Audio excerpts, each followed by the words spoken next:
റസൂലുള്ളാഹി സ്വല്ലല്ലാഹു അലൈഹി വസല്ലമ തങ്ങൾ ഭാര്യയെ തെരഞ്ഞെടുക്കുമ്പോൾ സൂചിപ്പിച്ച 1-2 കാര്യങ്ങൾ സാന്ദർഭികമായി നിങ്ങളോട് ഞാൻ പറയുകയാണ്. അതിൽപ്പെട്ട ഒന്നാണ് കന്യകകളെ കല്യാണം കഴിക്കുക എന്നത്.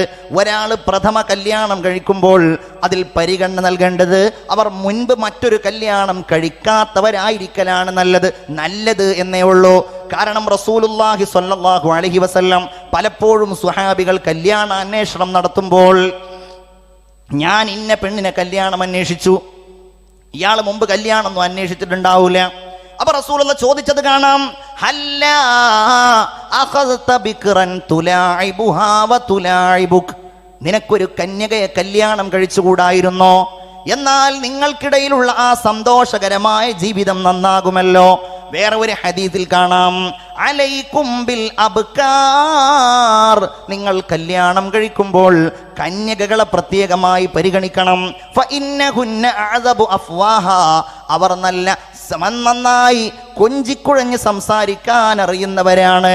ഐ അല്യനു കലിമതൻ, റസൂലുള്ളാഹി സ്വല്ലല്ലാഹു അലൈഹി വസല്ലമ തങ്ങൾ പറയുകയാണ്, ജീവിതത്തിൽ അള്ളാഹുവിന്റെ റസൂൽ പറയുന്നു, തഖയ്യറൂ ലിനുതുഫികും വലാ തളഊഹാ ഇല്ലൽ അക്ഫാ, നിങ്ങൾ കല്യാണം കഴിക്കുമ്പോൾ നിങ്ങളുടെ ഇണകളെ നിങ്ങൾ തിരഞ്ഞെടുക്കുമ്പോൾ നിങ്ങൾക്ക് അനുയോജ്യരാണോ എന്ന് നിങ്ങൾ പരിശോധിക്കേണ്ടതാണ്. അതായത് ഒന്ന്, അവരുടെ തറവാട് നിങ്ങൾ നോക്കണം. തറവാട് നോക്കേണ്ടത് തന്നെയാണ്. ഞാൻ നേരത്തെ സൂചിപ്പിച്ചത് ഒരിക്കലും ഇതിനെതിരല്ല. അതായത് അതുമാത്രം നോക്കരുത് എന്നാ പറഞ്ഞത്. കല്യാണം കഴിക്കുമ്പോൾ അടിമത്വമുള്ള തറവാടാണോ, ദോഷമുക്തിയുള്ള കുടുംബമാണോ എന്ന് പറഞ്ഞാൽ അവർക്ക് നിസ്കാരമെന്നോ നോമ്പെന്നോ മറ്റു മറ്റു ദീനിയായിരിക്കുന്ന കാര്യങ്ങളിലോ യാതൊരു താല്പര്യവുമില്ലാത്ത രീതിയിലാണെങ്കിൽ അവരെ കല്യാണം കഴിക്കാൻ പാടില്ല. അതുപോലെ തന്നെ ബാഹ്യമായ ആന്തരികമായ ന്യൂനതകളിൽ നിന്നും മുക്തമായിരിക്കുന്ന ഭാര്യമാരെയാണ് നമ്മൾ ഇണകളായി തേടേണ്ടത്. മറ്റൊരു ഹദീസിൽ കാണാം, നന്നായി പ്രസവിക്കുന്നവളെ കല്യാണം കഴിക്കണം. തസവ്വജുൽ വദൂദൽ വലൂദ്, 2 സ്വഭാവമാണ് പറഞ്ഞത്. ഒന്ന് അൽ വദൂദ്, നല്ല സ്നേഹമുള്ള ഇണകളെ. രണ്ടാമത്തേത് പറഞ്ഞത് അൽ വലൂദ്. ഈ ഹദീസ് ബഹുമാനപ്പെട്ട ചെറുശ്ശേരി ഉസ്താദ് ഓതിത്തരുമ്പോൾ ഉസ്താദിനോടൊരാൾ സംശയം ചോദിച്ചു. കൂട്ടത്തിൽപ്പെട്ട ഒരു കുട്ടി, ഉസ്താദേ, നമ്മൾ നല്ല സ്നേഹമുള്ള പെൺകുട്ടികളെ കല്യാണം കഴിക്കണം എന്ന് റസൂലുള്ള പറഞ്ഞത് നമ്മളെങ്ങനെ പരിശോധിക്കാതെ അറിയാം ഇവള് സ്നേഹമുള്ളവളാണോ അല്ലേ? അപ്പോൾ അതിൻ്റെ അർത്ഥം എന്താണ്? അത്യാവശ്യം ഒരു പ്രേമമൊക്കെ കഴിഞ്ഞിട്ട് കല്യാണം കഴിക്കുന്നതല്ലേ നല്ലത് എന്ന് ഉസ്താദിനോട് ചോദിച്ചപ്പോൾ ഉസ്താദ് പറഞ്ഞു, അതിൻ്റെ ബാക്കി വായിക്കുമെന്ന് പറഞ്ഞു.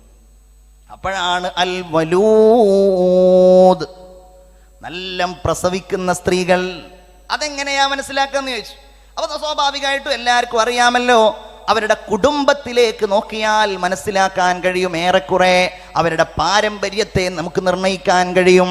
റസൂൽ ഉസ്താദ് പറഞ്ഞു, എന്നാൽ അങ്ങനെ തന്നെയാ അൽ വദൂദിനെയും മനസ്സിലാക്കുക. ഇവരുടെ സ്വഭാവം അവരുടെ കുടുംബത്തെ അന്വേഷിച്ചാൽ മനസ്സിലാക്കാൻ കഴിയും. അവരുടെ ഇടപെടൽ എങ്ങനെയാണ്, അവരുടെ മാതാക്കളുടെ ഇടപെടൽ എങ്ങനെയാണ്, അവരുടെ പിതാക്കന്മാരുടെ ഇടപെടൽ എങ്ങനെയാണ്. അതുപോലെ മറ്റൊരു നിബന്ധനയാണ് കല്യാണം ഉദ്ദേശിക്കുന്നവർ പരസ്പരം കാണുക എന്ന് പറയുന്നത്. ഇതൊക്കെ കേവലമായ ഒരാചാരമായി അനുഷ്ഠിക്കപ്പെടാറുള്ളതാണെങ്കിലും ഇതൊക്കെ ദീനിന്റെ സുന്നത്താണ് എന്നെൻ്റെ പ്രിയപ്പെട്ടവരെ നമ്മൾ മനസ്സിലാക്കണം. ഇദാ ഖതബ അഹദുകുമുൽ മർആ, നിങ്ങളൊരു സ്ത്രീയെ കല്യാണം ആലോചിക്കുമ്പോൾ ഫഇൻ ഇസ്തത്വാഅ അൻ യൻദുറ മാ യദ്ഉഹു ഇലൻ നിക്കാഹ്, ആ വൈവാഹിക ജീവിതത്തിലേക്ക് നിങ്ങളെ പ്രേരിപ്പിക്കുന്ന ഒന്ന് അവളിലുണ്ടോ എന്ന് നിങ്ങൾക്ക് നോക്കാൻ സാധ്യമായാൽ അവനത് ചെയ്യട്ടെ. സയ്യിദുനാ മുഹമ്മദ് മുസ്തഫ സ്വല്ലല്ലാഹു അലൈഹി വസല്ലം ദീൻ നിഷ്കർഷിക്കുന്ന കാര്യം, ഒരു പെണ്ണിനെ കല്യാണം കഴിക്കാൻ ഉദ്ദേശിക്കുന്ന ഒരാൾ ഒന്നുകിൽ നേരിട്ടോ അതല്ലെങ്കിൽ അവൾ അറിയാതെയോ അവളുടെ മുഖത്തേക്കും അവളുടെ മുൻകൈയിലേക്കും നോക്കാവുന്നതാണ്. അങ്ങനെ നോക്കൽ അനിവാര്യവുമാണ്. മുഗീറ റളിയല്ലാഹു അൻഹു ഒരു പെണ്ണിനെ കല്യാണം ആലോചിച്ച വിവരം റസൂലിനോട് പറഞ്ഞപ്പോൾ ഹബീബായ റസൂലുള്ള ചോദിച്ചു, മുഗീറ, ആ പെൺകുട്ടിയെ നീ കണ്ടോ? അനളർത ഇലൈഹാ, നീ അവളിലേക്ക് നോക്കിയോ? ഖാലല, ഞാൻ നോക്കിയിട്ടില്ല. അപ്പോൾ പറഞ്ഞു, ഉൻദുർ ഇലൈഹാ, നീ അവളെ പോയി നോക്കണം. ഫഇന്നഹു അഹ്റാ അയ്യുദമ ബൈനകുമാ, ആ കാണൽ നിങ്ങൾക്കിടയിൽ ഇണക്കം വർദ്ധിക്കാനുള്ള ഏറ്റവും വലിയ കാരണമാണെന്ന് മുഹമ്മദ് മുസ്തഫ സല്ലല്ലാഹു അലൈഹി വസല്ലം. ഇതൊക്കെ ഒരു ചര്യയാണ്, ഇതൊക്കെ ഒരു സുന്നത്താണ് എന്ന് കരുതിയിട്ട് എൻ്റെ പ്രിയപ്പെട്ടവരെ, ഇനി നമ്മളുടെ മക്കളുടെയൊക്കെ കല്യാണ സമയത്ത് നമ്മൾ വളരെ ശ്രദ്ധിക്കണം. തുടക്കത്തിൽ തന്നെ ആ ഒരു ഹറാമിൻ്റെയും നിഷിദ്ധമായ കാര്യങ്ങളുടെയും അടിസ്ഥാനമുണ്ടായിട്ടുണ്ടെങ്കിൽ പിന്നെ അവരുടെ ഭാവിയിൽ നന്മകൾ ഉണ്ടാവില്ല. കല്യാണത്തിന് പെണ്ണിനെ കാണാൻ പോകുമ്പോൾ തന്നെ വരനും അവൻ്റെ കൂട്ടുകാരും എല്ലാവരും കൂടെ പോവുക, എന്നിട്ട് എല്ലാവരും കൂടെ സെലക്ട് ചെയ്യുക. ഇതൊന്നും ദീനിൻ്റെ കാര്യമല്ല, ഗൗരവത്തോടെ നമ്മൾ മനസ്സിലാക്കേണ്ട കാര്യമാണ്. നമ്മൾ അള്ളാഹുവിൻ്റെ ദീന് പടച്ചോന് പറഞ്ഞതനുസരിച്ച് ആ രീതിയിലുള്ള അന്വേഷണങ്ങളും ആ രീതിയിലുള്ള കാര്യങ്ങളും നമ്മൾ നടപ്പിലാക്കുക. പരസ്പരം ഉള്ള കുറ്റങ്ങൾ മറച്ചു വെക്കാൻ പാടില്ല. ഇന്ന് പലപ്പോഴും പല വിവാഹമോചനങ്ങളും നടക്കുന്നതിൻ്റെ വളരെ പ്രധാനപ്പെട്ട കാരണമായി നമുക്ക് കാണുവാൻ കഴിയുന്നത് അവർ കുറ്റങ്ങൾ മറച്ചു വെക്കുന്നു എന്നതാണ്. മറച്ചു വെക്കാൻ പാടില്ല. മഹാനായ ബിലാൽ റളിയല്ലാഹു അൻഹു, സുഹൈബ് റളിയല്ലാഹു അൻ, രണ്ടാളുകളും കല്യാണം അന്വേഷിക്കുമ്പോൾ അവരുടെ ചരിത്രം ഇമാം ഗസാലി റളിയല്ലാഹു അൻഹു പറയുന്നുണ്ട്. അവർ രണ്ടുപേരും കല്യാണം അന്വേഷിക്കുന്ന വീട്ടിലേക്ക് പോയി അവരോട് തങ്ങളുടെ പൂർവ്വ ചരിത്രങ്ങൾ മുഴുവൻ പറഞ്ഞു. ഞങ്ങൾ ദുർമാർഗികളായിരുന്നു, ഞങ്ങൾ അടിമകളായിരുന്നു, അള്ളാഹു ഞങ്ങൾക്ക് സ്വാതന്ത്ര്യം നൽകി, അതുകൊണ്ട് ഞങ്ങൾ ഈ രൂപത്തിലായി, ഞങ്ങളുടെ പഴയ അവസ്ഥ ഇതാണ് എന്നൊക്കെ പറഞ്ഞ് തങ്ങളുടെ അവസ്ഥകൾ മുഴുവൻ വിവരിച്ചു കൊടുത്തതായി നമുക്ക് കാണുവാൻ കഴിയും. ഇന്ന് പലപ്പോഴും രോഗങ്ങൾ മറച്ചു വെക്കും, അതല്ലെങ്കിൽ എന്തെങ്കിലും ഈ ഒരു വിവരം അറിഞ്ഞിട്ടുണ്ടെങ്കിൽ അവരുടെ വിവാഹ ജീവിതം തകർന്നു പോകുമെന്ന് ഉറപ്പുള്ള ചില കാര്യങ്ങളുണ്ടാവും. ഇത്തരം വിഷയങ്ങളൊക്കെ മറച്ചു വെച്ച് കഴിഞ്ഞാൽ സംതൃപ്തിയോടുകൂടെയുള്ള ജീവിതം ഒരുപക്ഷെ ഉണ്ടാവുകയില്ല. അതുകൊണ്ടാണല്ലോ ബഹുമാനപ്പെട്ട റസൂലുള്ളാഹി സ്വല്ലല്ലാഹു അലൈഹി വസല്ലമ തങ്ങൾ ഉണർത്തിയത്, ഫൾഫർ ബിദാത്തിദ്ദീൻ,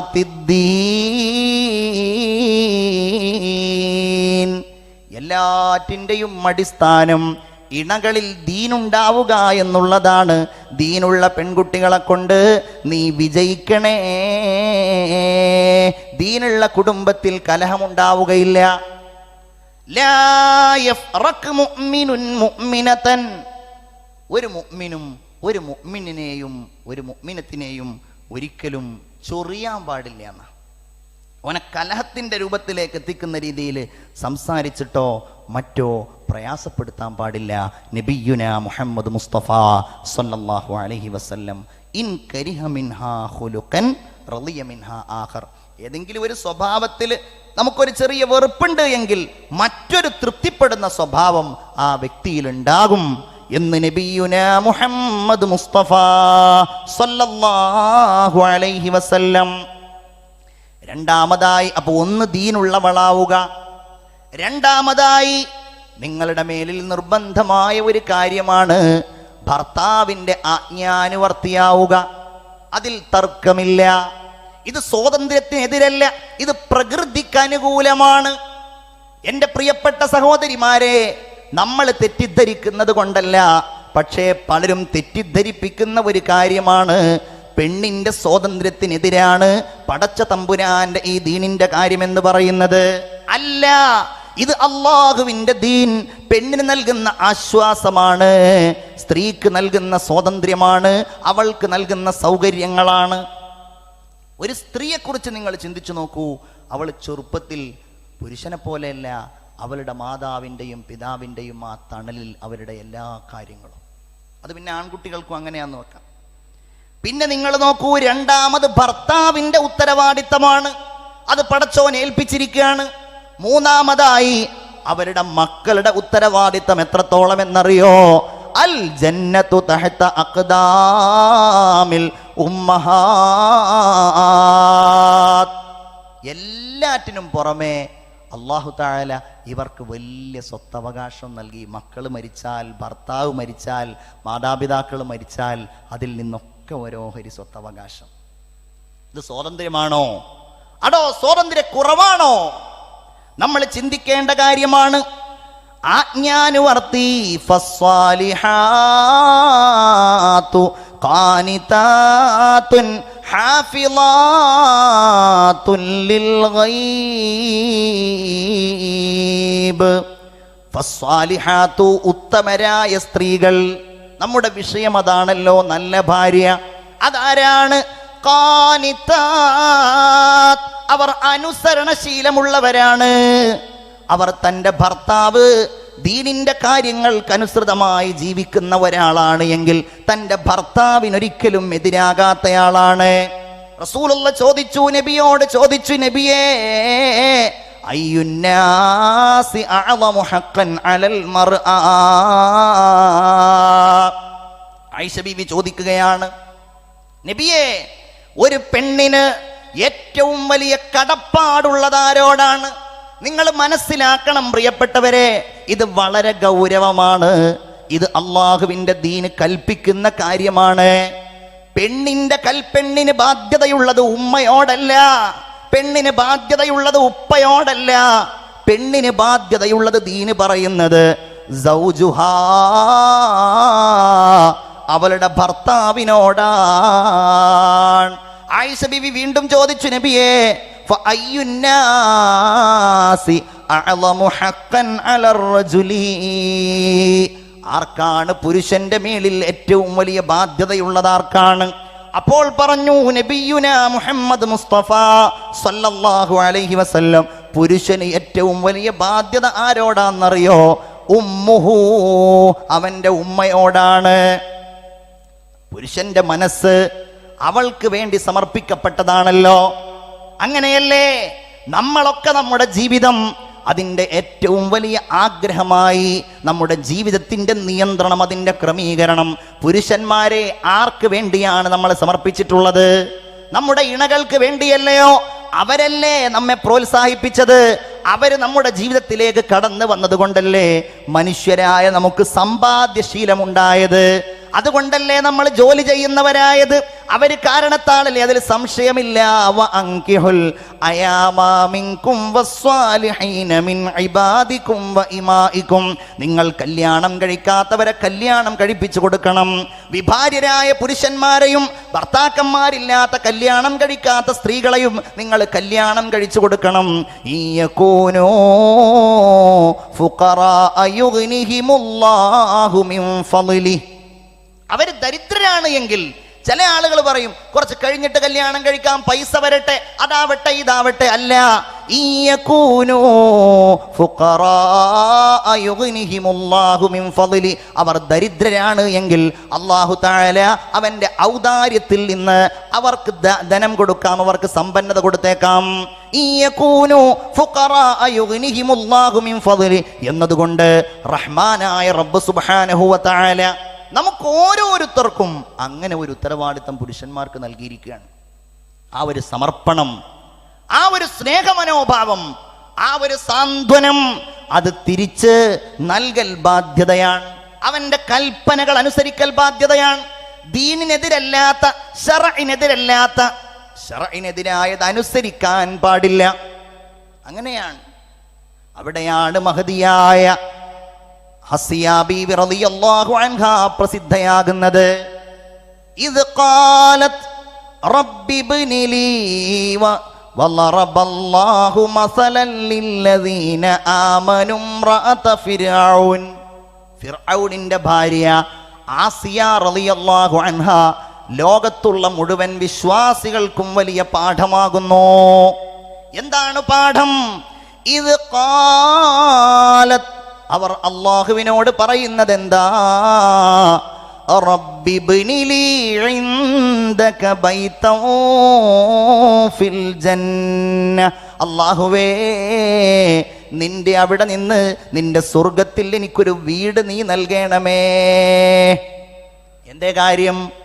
ഭർത്താവായ ഫറോവ നിർബന്ധിച്ചു, നീ മൂസായെ തള്ളിപ്പറയണം, നീ എന്നെ ആരാധിക്കണം, ഞാനാണ് നിന്റെ റബ്ബ് എന്ന് നീ പറയണം. മഹാനായ മൂസ അലൈഹിസ്സലാമിൽ വിശ്വസിച്ചത് കാരണത്താൽ മഹതിയായ ആസിയ ബീവിയെ ക്രൂരമായി മർദ്ദിച്ചു. ശരീരത്തിൽ നിന്ന് വസ്ത്രമെല്ലാം ഉരിഞ്ഞു മാറ്റി, ശരീരം പഴുത്ത മണലാരണ്യത്തിൽ കിടത്തി.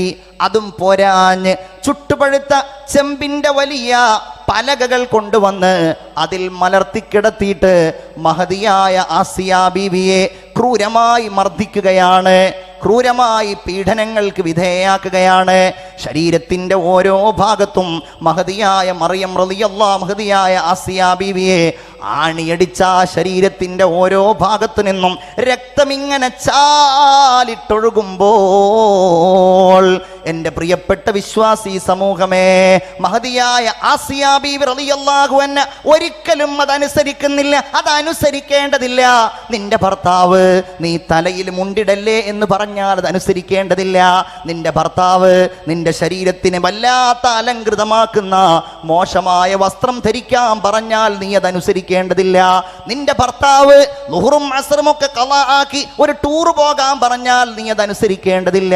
അതേ സമയത്ത് നിന്റെ ഭർത്താവ് നിന്നെ കൊണ്ട് യാത്ര കൊണ്ടുപോവുകയാണ്, നിന്റെ ഭർത്താവ് നിനക്ക് ഉറപ്പ് നൽകിയിട്ടുണ്ട്, ഒരിക്കലും നിസ്കാരം ഖളാ ആകില്ല, ഒരിക്കലും തെറ്റായ രീതിയിൽ ഈ യാത്രയിലൊന്നും സംഭവിക്കില്ല. അങ്ങനെയുണ്ട് എങ്കിൽ അവനെ അനുസരിക്കൽ അനിവാര്യമാണ്. മഹാനായ പ്രവാചകർ സ്വല്ലല്ലാഹു അലൈഹി വസല്ലമ തങ്ങളുടെ കാലത്ത് ഒരു ചെറുപ്പക്കാരൻ യാത്ര പോവുകയാണ്. യാത്ര പോകുമ്പോൾ തൻ്റെ പ്രിയപ്പെട്ട ഭാര്യ വീടിൻ്റെ 2ാം നിലയിൽ അവിടെ ഇരിക്കുകയാണ്, വീടിൻ്റെ അപ്സ്റ്റെയറിൽ ഇരിക്കുകയാണ്, അവിടെയാണ് അവർ താമസിക്കുന്നത്. ഇയാൾ പറഞ്ഞു, പെണ്ണേ, ഞാൻ തിരിച്ചു വരുന്നത് വരെ നീ താഴേക്ക് ഇറങ്ങാൻ പാടില്ല, ഇതെൻ്റെ കർശനമായ കൽപ്പനയാണ്. അയാൾ പോയപ്പോൾ ഫമാത അബൂഹാ, ഈ പെണ്ണിന്റെ ഉപ്പ അങ്ങ് മരിച്ചുപോയി. ഈ പെണ്ണ് ഒരാളെ പറഞ്ഞയച്ചു, നബിയേ, ഞാൻ താഴേക്ക് ഇറങ്ങിക്കൊള്ളട്ടെയോ, എൻ്റെ ഉപ്പ മരണപ്പെട്ടു പോയിരിക്കുന്നു. റസൂലുള്ള പറഞ്ഞു, വേണ്ട പെണ്ണേ, നീ നിന്റെ ഭർത്താവിന് വഴിപ്പെടേണ്ടവളാണ്. അങ്ങനെ രോഗിയാകുമ്പോൾ പറഞ്ഞു, അയാൾ മരിച്ചപ്പോഴും അത് തന്നെ പറഞ്ഞു. ഈ പെണ്ണിങ്ങനെ കാണുകയാണ്, തൻ്റെ പ്രിയപ്പെട്ട പിതാവിൻ്റെ മയ്യിത്തുമായി ആളുകൾ ഇങ്ങനെ നടന്നു പോകുന്നു.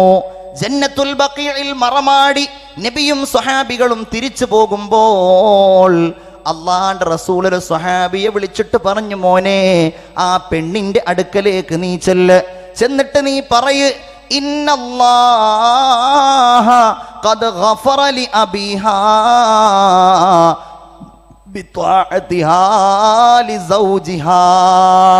തൻ്റെ ഭർത്താവിന് പൂർണ്ണമായും അനുസരിച്ചത് കാരണത്താൽ അല്ലാഹു തആല ആ പ്രിയപ്പെട്ട സഹോദരിയുടെ ഉപ്പായുടെ എല്ലാ ദോഷങ്ങളും അല്ലാഹു പുറത്തു കൊടുത്തിരിക്കുന്നു എന്ന് നബിയുനാ മുഹമ്മദ് മുസ്തഫ സല്ലല്ലാഹു അലൈഹി വസല്ലം. സഹോദരിമാരെ, ഭർത്താവ് നല്ല യുവാവാകുമ്പോൾ മാത്രമല്ല, അങ്ങനെയാ നമ്മൾ പലപ്പോഴും കരുതുന്നത്, നമുക്ക് അല്ലാഹു തരുന്നത് വലിയ കൂലിയാണ് കേട്ടോ. നിങ്ങളുണ്ടാക്കുന്ന ഭക്ഷണത്തിന് പകരം, നിങ്ങളുണ്ടാക്കുന്ന ആഹാരത്തിന് പകരം, നിങ്ങൾ വീട് വൃത്തിയാക്കുന്നതിന് പകരം, നിങ്ങൾ ആ വീട്ടിൽ ചെയ്യുന്ന എല്ലാ ഖിദ്മത്തുകൾക്കും പകരം അല്ലാഹു തആല ഒരുക്കിയിരിക്കുന്നത് വല്ലാഹു യദ്ഉ ഇലാ ദാരിസ്സലാം. കാരണം എന്താ? പറഞ്ഞാൽ തീരാത്ത കടപ്പാടാണ്. ഞാൻ കഴിഞ്ഞ വർഷം നല്ല ഭർത്താവിനെ കുറിച്ച് പറഞ്ഞത് കൊണ്ടാണ് ഇനി നമ്മളുടെ കടമകൾ ഞാൻ പറയാത്തത്. ഇത് പ്രിയപ്പെട്ട സഹോദരിമാരെ, നിങ്ങളുടെ കടമകളാണ്. നബി പറയുന്നത് നോക്കൂ നിങ്ങൾ. ഒരിക്കൽ ഒരു അഅറാബി നബിയുടെ അടുക്കൽ വന്നു.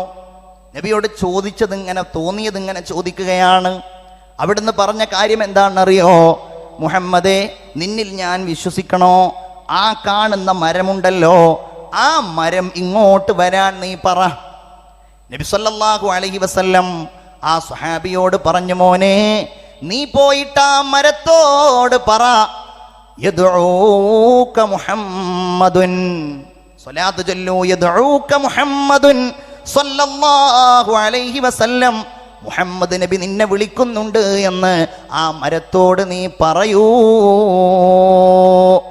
ഇയാൾ ചെന്നിട്ട് ആ മരത്തോട് പറയേണ്ട താമസം, ജാഅത് ലീ ദഅവതിഹിൽ അസ്ജാറു സാജിദതൻ തംശി ഇലൈഹി അലാ സാഖിം ബിലാ ഖദമി മൗലായ സല്ലി വസൽ ദായിമൻ അബദാ അലാ ഹബീബിക ഖൈറിൽ ഖൽഖി കുല്ലിഹിം.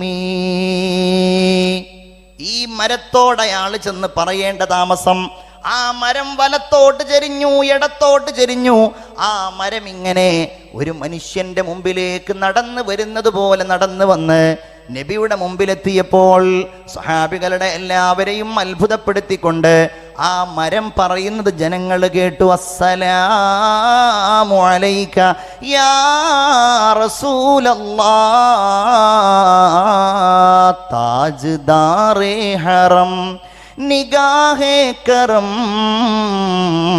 हम गरीबों के दिन भी सवर जाएंगे हादिए बेकसा क्या कहेगा जहां आपके दर से खाली അഗർ ജായെങ്കേ. ഇരു ലോകത്തിൻ്റെയും ചക്രവർത്തിയാണല്ലോ, നമ്മുടെ സർവരുടെയും അഭയമാണല്ലോ. മുത്തുനബിയുടെ മുമ്പിൽ പോയി അവിടുത്തെ ആ പരിശുദ്ധമായ ഉമ്മറപ്പടിയിൽ നമ്മൾ പോയി നിൽക്കുമ്പോ നിങ്ങളെ ഞാൻ സ്വീകരിക്കില്ല എന്ന് പറഞ്ഞാൽ പിന്നെ നമുക്കെങ്ങോട്ടും പോകാനില്ലല്ലോ. മരം നബിയോട് അസ്സലാമു അലൈക്കും എന്ന് സലാം പറഞ്ഞു. എന്നിട്ട് ആ സ്വഹാബിയോട് പറഞ്ഞു, ആ അറാബിയോട് പറഞ്ഞു, ഇനി നീ പറ മരമേ, നീ പൊക്കോ. മരം തിരിച്ചുപോയി, അതേ സ്ഥാനത്ത് തന്നെ നിന്നോ. ഈ അറാബി വല്ലാതെ സ്തബ്ധനായി പോയി. നബിയോട് ചോദിച്ചു, നബിയേ, അങ്ങയുടെ കൈകളിലും അങ്ങയുടെ തലയുടെ മുകളിലും ഞാനൊന്ന് ചുംബിക്കട്ടെയോ യാ റസൂലല്ലാഹ് സ്വല്ലല്ലാഹു അലൈഹി വസല്ലം. നബിയുടെ കൈ പിടിച്ചു, അയാൾ ചുംബിച്ചു. നബിയുടെ കാല് പിടിച്ചു, നബിയുടെ തല പിടിച്ചു, അയാൾ ചുംബിച്ചു. എന്നിട്ട് അയാൾ ചോദിച്ചു, നബിയേ, അതഅ്ദനു ലീ അൻ അസ്ജുദ ലക, ഞാൻ നിങ്ങളുടെ മുമ്പിൽ ഒന്ന് സുജൂദ് ചെയ്യട്ടെയോ നബിയേ? അത് പാടില്ല മോനെ. ലൗ അമർതു അഹദൻ, ഞാൻ ആരോടെങ്കിലും കൽപ്പിക്കുകയായിരുന്നെങ്കിൽ, അയ്യസ്ജുദ ലി അഹദിൻ, മറ്റൊരാൾക്ക് സുജൂദ് ചെയ്യണമെന്ന് ഞാൻ ആരോടെങ്കിലും കൽപ്പിക്കുകയായിരുന്നെങ്കിൽ, ല അമർതുൽ മർഅത അൻ തസ്ജുദ ലി സൗജിഹാ, പെണ്ണിനോട് അവളുടെ ഭർത്താവിന്റെ മുമ്പിൽ സുജൂദിൽ വീഴാൻ ഞാൻ കൽപ്പിക്കുമായിരുന്നു. പക്ഷേ ഞാനത് കൽപ്പിച്ചിട്ടില്ല. കാരണം അല്ലാഹുവല്ലാത്തവർക്കത് പാടില്ല. നബിയുനാ മുഹമ്മദ് മുസ്തഫ അഷ്ഹദു അല്ലാ ഇലാഹ ഇല്ലല്ലാഹ് അസ്അലുകൽ ജന്നത വഅഊദു ബിക മിനന്നാർ. വീട്ടിൽ ദീനിന്റെ അന്തരീക്ഷം ഉണ്ടാക്കിയെടുക്കുക. വീട്ടിലേക്ക് കയറുമ്പോൾ സലാം പറയാ, ഭർത്താവ് സലാം പറയാ, ഭാര്യ സലാം മടക്കുക. നല്ല കാര്യങ്ങൾ എല്ലാവരും ഒരുമിച്ച് ചെയ്യുക. എൻ്റെ പ്രിയപ്പെട്ടവരെ, ഹബീബായ റസൂല് പറയാണ്, ഞാൻ നരകത്തിലേക്ക് എത്തി നോക്കിയപ്പോൾ ഫഇദാ അക്സറ അഹ്ലിഹൻ നിസാ, അതിലെ അധികം ആളുകളും പെണ്ണുങ്ങളായിരുന്നു. ഫഖുൽതു, ഞാൻ ചോദിച്ചു, എന്തുകൊണ്ടാണ് റസൂലേ, എന്തുകൊണ്ടാണ് പടച്ചോനെ ഇങ്ങനെ പെണ്ണുങ്ങൾ ധാരാളമായിട്ട് സ്വർഗത്തിലുള്ളത്, ധാരാളമായിട്ട് നരകത്തിലുള്ളത്? അപ്പോൾ അവിടുന്ന് പറഞ്ഞു, എല്ലാ കാര്യങ്ങളിലും അവർ ശാപവാക്കുകളെ അധികരിപ്പിക്കുന്നവരാണ്, അവർ സംതൃപ്തി കുറഞ്ഞവരാണ്. മറ്റൊന്നോ വയക്ഫുർനൽ അശീർ, അവർ ഭർത്താവിനോട് നന്ദികേട് കാണിക്കുന്നവരുമാണ്. എൻ്റെ പ്രിയപ്പെട്ടവരെ, ഹുസൈൻ ഇബ്നു മിഹ്സൻ റളിയല്ലാഹു അൻഹു പറയുകയാണ്, ഒരിക്കൽ അദ്ദേഹത്തിൻ്റെ സഹോദരി, അദ്ദേഹത്തിൻ്റെ ഉപ്പയുടെ സഹോദരി റസൂലുള്ളാഹിന്റെ അടുക്കൽ വന്നപ്പോൾ നബി തിരുമേനി ആ സ്ത്രീയോട് ചോദിച്ചു, നിങ്ങൾക്ക് ഭർത്താവുണ്ടോ? അപ്പോൾ പറഞ്ഞു, അതേ ഭർത്താവുണ്ട്. നബി പറയാണ്, ഹുവ ജന്നതുക വനാറുക, നിന്റെ ഭർത്താവ് നീ സ്വർഗത്തിൽ കടക്കാൻ കാരണക്കാരനാണ്, അതല്ലെങ്കിൽ നിന്റെ ഭർത്താവ് നീ നരകത്തിൽ കടക്കാൻ കാരണക്കാരനാണ്. എന്താണ് നിന്റെ ഭർത്താവിനോടുള്ള നിന്റെ സമീപനം? അപ്പോൾ പറഞ്ഞു, നബിയെ, ഞാൻ എന്നെ കൊണ്ട് കഴിയുന്ന കാര്യങ്ങളെല്ലാം എൻ്റെ ഭർത്താവിന് വേണ്ടി ചെയ്തു കൊടുക്കുന്നുണ്ട്. സയ്യിദുനാ മുഹമ്മദ് മുസ്തഫ സല്ലല്ലാഹു അലൈഹി വസല്ലം മസ്തഫാദൽ മുഅ്മിനു ബഅദ തഖ്വല്ലാഹ്, ഒരു മുഅ്മിന് അല്ലാഹുവുമായുള്ള തഖ്വ കിട്ടിക്കഴിഞ്ഞാൽ പിന്നെ അവന് കിട്ടുന്ന ഏറ്റവും വലിയ ഉപകാരം ഏതാണ്? ഹബീബ് പറയുകയാണ് സല്ലല്ലാഹു അലൈഹി വസല്ലം, മിൻ സൗജത്തിൻ സ്വാലിഹ, നല്ല ഒരു പെണ്ണിനെ കിട്ടലാണ്. എന്താണ് ആ നല്ല പെണ്ണിന്റെ സ്വഭാവം എന്നറിയോ? ഇൻ അമറഹാ അത്വാഅതുഹു, കൽപ്പിച്ചാൽ ആ കൽപ്പനയെ അനുസരിക്കും.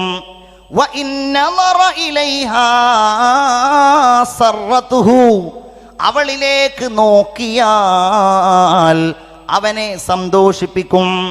വെറുതെ ഇങ്ങനെ നോക്കിയാൽ തന്നെ പൂമുഖവാതിൽക്കൽ സ്വപ്നം വിടർത്തുന്ന പൂന്തിങ്കളാകുന്നു ഭാര്യ എന്ന് പഴയ കാലത്ത് പാടിയതല്ല, അതതിനു മുമ്പേ പറഞ്ഞതാണ്.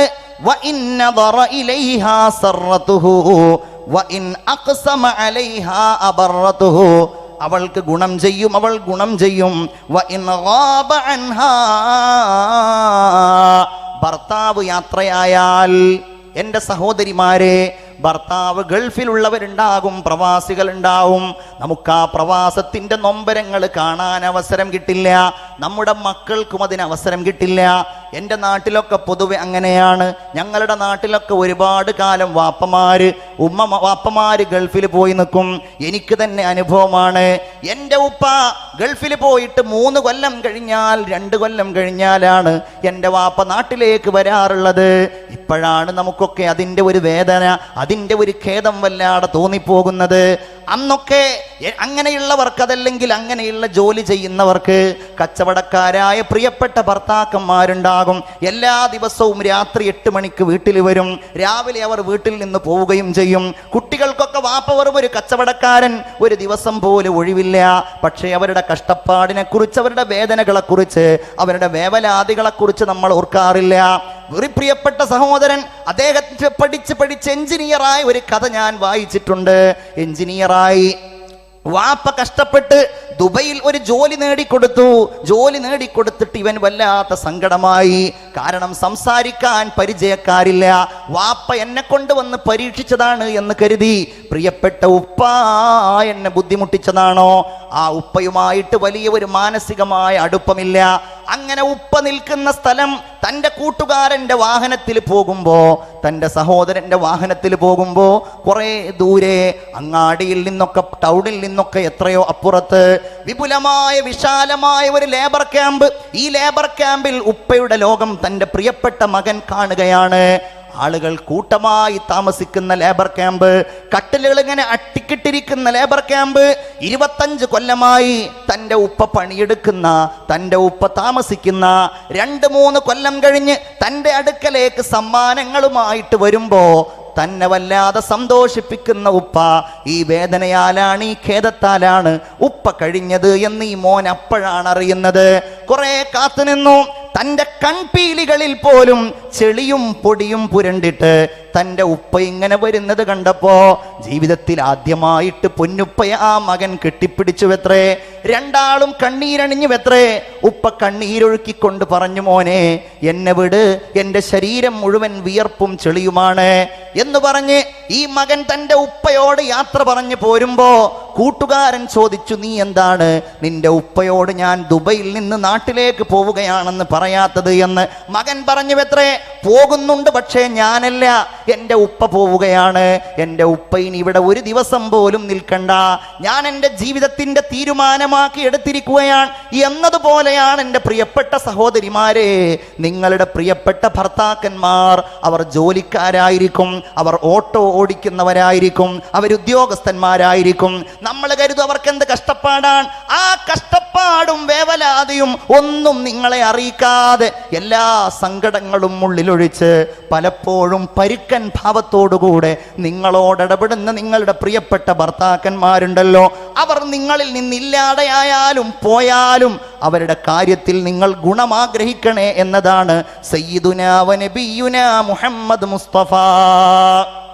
സ്വലാത്ത് ചൊല്ലൂ മുഹമ്മദ് മുസ്തഫ സല്ലല്ലാഹു അലൈഹി വസല്ലം. ഭർത്താവിനെ അതിരറ്റ് സ്നേഹിക്കുക, ആ സ്നേഹത്തിന് മാനദണ്ഡമില്ല. ആയിഷ ബീവിയുടെ സ്വഭാവം അതായിരുന്നു, മഹദിയായ ഖദീജ ബീവിയുടെ സ്വഭാവം അതായിരുന്നു.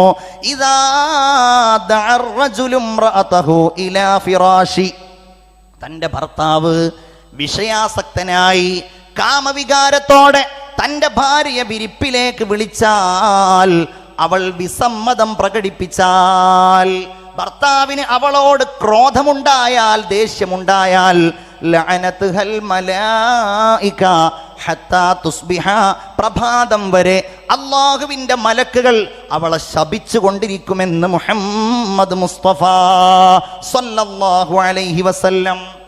അല്ലാഹുവേ, ഞങ്ങൾക്കിടയിൽ നീ സ്നേഹം നിലനിർത്തണേ തമ്പുരാനെ. സമയം അവസാനിക്കാൻ പോകുന്നത് കൊണ്ട് ഞാൻ ചുരുക്കുകയാണ്.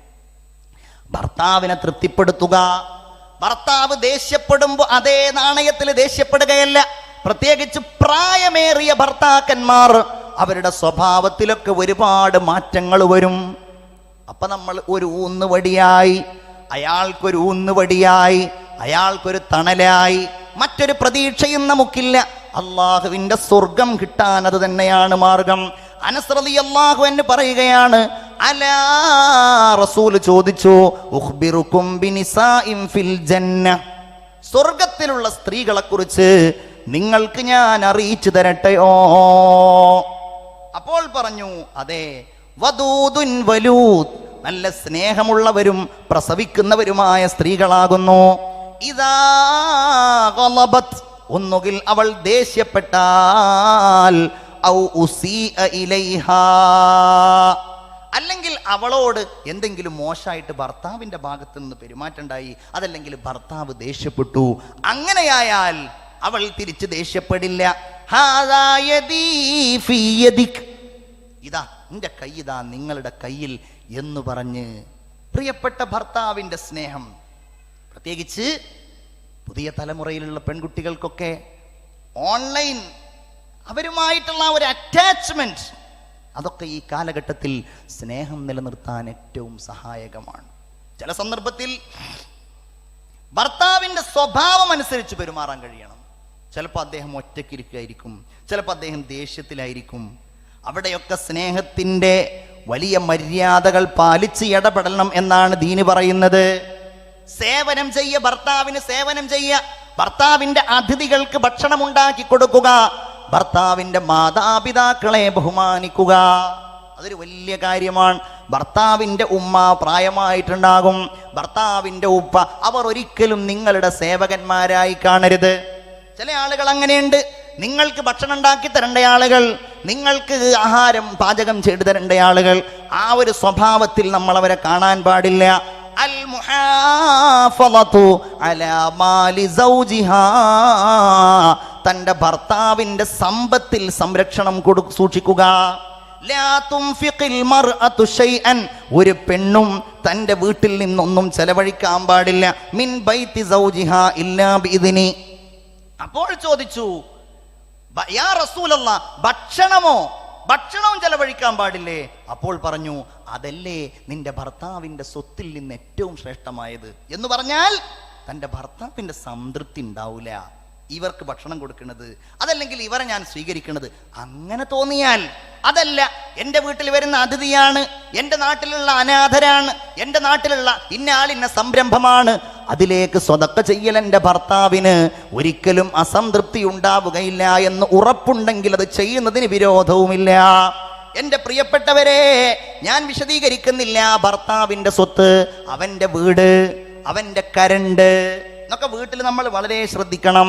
നമ്മൾ ഈ കരണ്ട്, ഫാന്, AC അതുപോലെയുള്ള ഓരോ ഇലക്ട്രോണിക് സാധനങ്ങൾ ഇതൊക്കെ തോന്നിയതുപോലെ ഉപയോഗിക്കുന്നവരായാൽ, ഇതൊന്നും ശ്രദ്ധയില്ലാത്തവരായാൽ നമ്മൾ നമ്മുടേത് മാത്രമല്ല നശിപ്പിക്കുന്നത്, അതൊക്കെ ഭർത്താവിനോടുള്ള ധിക്കാരമാകും. അതിൻ്റെ ഭാഗമാണ് ഭർത്താവിൻ്റെ അഭിമാനം സംരക്ഷിക്കുക. ഒരു കാരണവശാലും നമ്മുടെ ഭർത്താവിനെ മറ്റുള്ളവരുടെ മുമ്പിൽ മോശക്കാരനാക്കരുത്. ഭർത്താവുമായിട്ടുള്ള രഹസ്യങ്ങൾ നമ്മൾ പങ്കുവെക്കരുത്. നല്ല കാര്യങ്ങൾ ചെയ്യാൻ ഞാൻ അവസാനിപ്പിക്കുകയാണ്, സമയമില്ലാത്തത് കൊണ്ട്. നല്ല കാര്യങ്ങൾ ചെയ്യാൻ നമ്മൾ ഭർത്താവിനെ സഹായിക്കുക. ദാരിദ്ര്യാവസ്ഥയിൽ ഭർത്താവിനെ സഹായിക്കുക. വിശദീകരിക്കേണ്ടതാണ്, ഞാൻ മുതിരുന്നില്ല. അതുപോലെ തൻ്റെ പ്രിയപ്പെട്ട ഭർത്താവിന് വേണ്ടി അണിഞ്ഞൊരുങ്ങുക. ഭർത്താവിനുണ്ടാകുന്ന പ്രയാസങ്ങളിൽ ക്ഷമിക്കുക. ആദരവായ നബി മുഹമ്മദ് മുസ്തഫ, സ്വലാത്ത് ചൊല്ലൂ മുഹമ്മദ് മുസ്തഫ. എന്ത് ജീവിത സൗകര്യവും നേടാൻ കഴിയുമായിരുന്നു.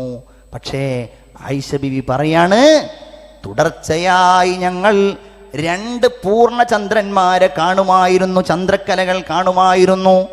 ഞങ്ങളുടെ വീട്ടിൽ ഒന്ന് അടുപ്പ് പുകയാത്ത സമയം വരെ 2 കറുത്തതല്ലാത്ത മറ്റൊന്നും വീട്ടിലുണ്ടായിരുന്നില്ല. അത്തംറുവൽ മാ, വെള്ളവും കാരക്കയും ഒഴികെ കറുത്ത കാരക്ക. വിശപ്പ് കാരണത്താൽ ആ വെള്ളത്തിന് പോലും കറുപ്പ് തോന്നുന്ന അത്രയും വലിയ ദാരിദ്ര്യാവസ്ഥ ഞങ്ങൾ അനുഭവിച്ചിരുന്നു. നബിയുനാ മുഹമ്മദ് മുസ്തഫ